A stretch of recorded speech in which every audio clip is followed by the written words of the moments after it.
महाभारत में अगर कोई पात्र है जो अपनी बुद्धि के लिए जाना जाता है तो वह विदुर है। वह पांडव राजकुमारों धृतराष्ट्र और पांडु के सौतेले भाई थे।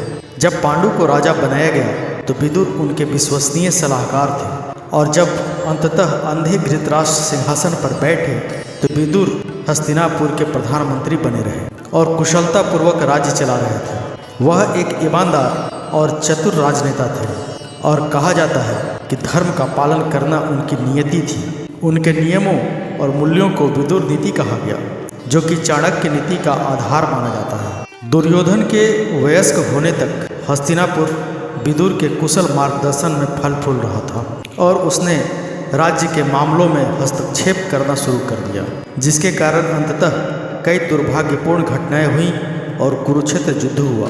जब हस्तिनापुर के राजा विचित्रवीर्य की निसंतान मृत्यु हो गई तो उनकी माता सत्यवती ने व्यास को रानियों के साथ नियोग के लिए बुलाया ताकि वे पुत्र उत्पन्न कर सकें। व्यास भी सत्यवती के पुत्र थे, जिनके पिता ऋषि पराशर थे। व्यास डरावने लग रहे थे, इसलिए अंबिका ने उन्हें देखते ही अपनी आंखें बंद कर ली और अंबालिका डर के मारे पीली पड़ गई। जब सत्यवती ने व्यास से पूछा कि वे किस तरह के पुत्रों को जन्म देंगी तो उन्होंने बताया कि अंबिका को एक अंधा लड़का होगा और अंबालिका को पीला या पीलिया रोग से ग्रसित होगा।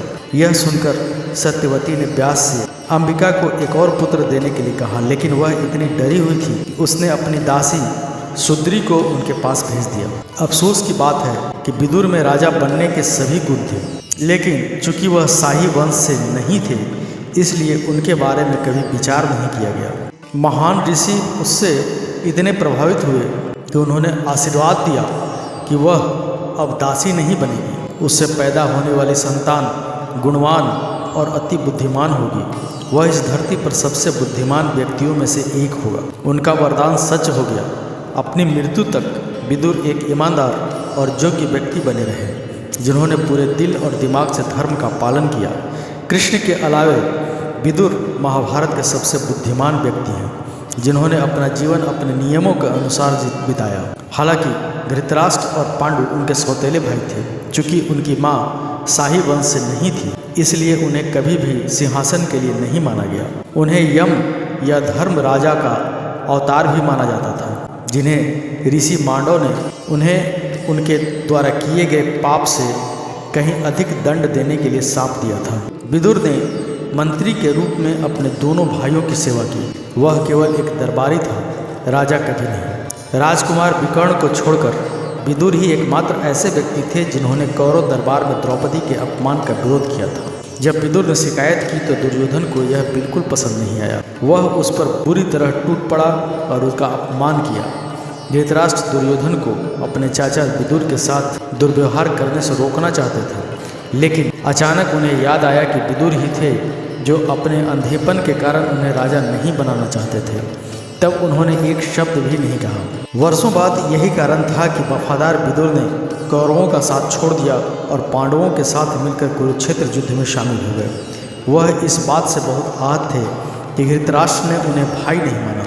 धृतराष्ट्र ने इसके बजाय उन्हें प्रधानमंत्री कहा और उन्हें अपने बेटे की दया पर छोड़ दिया। महाभारत में जब कृष्ण पांडवों की ओर से कौरवों के साथ शांति वार्ता करने गए तो उन्होंने दुर्योधन के घर में भोजन करने से इनकार कर दिया। कृष्ण ने विदुर के घर पर भोजन किया। उन्हें केवल हरी पत्तेदार सब्जियां परोसी गई, जिसे उन्होंने विदुर साग नाम दिया था और अपने बगीचे में उगा रहे थे, क्योंकि उन्होंने कौरव साम्राज्य में भोजन करने से इनकार कर दिया था। उस साम्राज्य में रहने के बावजूद उन्होंने अपनी स्वायत्तता बनाए रखी और इस मामले में भोजन केवल स्वाद और पोषण के बारे में नहीं है, यह संदेश देने का भी एक तरीका है। यह खाना पकाने को एक बहुत ही राजनीतिक उपकरण बनाता है, जैसा कि देवदत्त पटनायक ने कहा था। उनका विवाह राजा देवक की पुत्री शूद्र स्त्री से हुआ था। वह एक अद्भुत महिला थी और भीष्म को लगा कि वह विदुर के लिए उपयुक्त है, केवल इसलिए नहीं कि वह बुद्धिमान थी, बल्कि इसलिए भी कि वह शुद्ध राजसी भी नहीं थी। विदुर के गुणों के बावजूद उनके लिए जीवन साथी ढूंढना आसान नहीं होगा। किसी भी राजा ने अपनी बेटी को उससे शादी करने की अनुमति नहीं दी होगी। वास्तव में पृथ्वी पर सबसे बुद्धिमान और धर्मी व्यक्ति के लिए एक दुखद वास्तविकता थी। धृतराष्ट्र, पांडु और विदुर के बीच वह सिंहासन पर बैठने के लिए सबसे योग्य व्यक्ति थे, लेकिन अपने वंश के कारण वह हमेशा आहत रहते थे। धृतराष्ट्र अंधे थे और पांडु कमज़ोर थे। वे बुद्धि और स्वास्थ्य में निपुण थे और सबसे बड़े थे। ऋषि व्यास ने उत्तर दिया कि विदुर राजा बनाए जाने के योग्य थे। इसके अलावा विदुर भी उसी भाव से पूछते हैं कि उनका विवाह एक दासी की बेटी से क्यों हुआ, जबकि उनके भाइयों का विवाह राजकुमारियों से हुआ था। इसका कोई जवाब नहीं था, सिवाय इसके कि उन्हें आशीर्वाद मिला था कि आने वाली पीढ़ियां हमेशा उनके सामने झुकेंगी और उन्हें बुद्धि और धार्मिकता का गुरु मानेंगी। विदुर कुरुक्षेत्र में हुए नरसंहार से बहुत आहत हुए थे। हालांकि धृतराष्ट्र ने उन्हें अपने राज्य का प्रधानमंत्री नियुक्त किया था और वह चाहते थे कि उनके पास बेलगाम शक्ति हो। विदुर जंगल में चले जाना चाहते थे। वह अब अदालत का हिस्सा नहीं बनना चाहते थे, क्योंकि वह बहुत थका हुआ और निराश महसूस करते थे।